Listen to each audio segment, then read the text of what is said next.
امجد د غیرت په نوم باندې خپل دوست ندیم او د ندیم ښځه بېدردۍ سره قتل کړ. عزتمنو څنګه راځئ مینوالو موږ سره دا ویډیو تر اخره پورې وګورئ چې تاسو ته پوره معلومات در ورسیږي.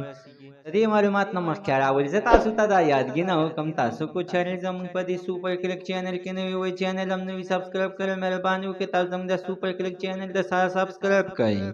خوا کې سره د ټلۍ نشان و چې هر یوه نوې معلومات ویډیو تاسو ته په اسانۍ باندې در ورسیږي. امجد عزتمنو خپله د پېښور اوسېدونکی و. د عزتمنو د ډېره غریبۍ د ډېر د غربت د وجې نه لاهور ته لاړلو چې میاشت کار یې وکړو. د هغې نه بعد بېرته راغلو پېښور ته خپل بچي ځان سره روان کړ او هلته لاهور کې کوارټر ونیولو او هلته کې به یې ښه ښایسته زندګي کوله چې د عزتمنو د ندیم خالق سره یارانه سازه شوله. ځکه عزتمنو چې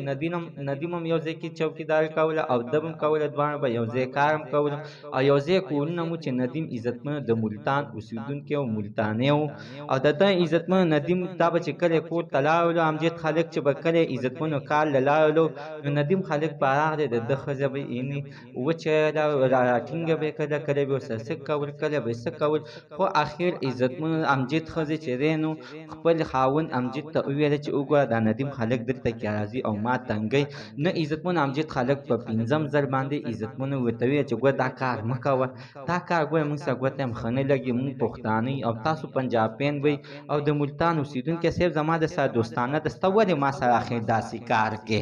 عزتمنو اخر عزتمنو داسې واقعه راغله چې اخر عزتمنو امجد چې دی نو خپل کورنۍ عزتمنو پېښور ته بوتله او واپس راغلی او ندیم ته وویل چې څنګه چل دی راځه تا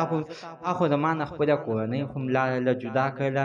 او تا ما نه کاروبار هم خراب کولو. عزتمنو اخر دوه جنګ جګړه شروع کړله چې اخر عزتمنو امجد چې دی نو د ندیم په مارو کې زور ورکړلو او ندیم یې ووهلو ویل ټکولو او مړ یې کړلو چې په دې کې عزتمنو د ندیم ښځه هم وروتله او هغه یې هم بېدردۍ سره قتل کړله.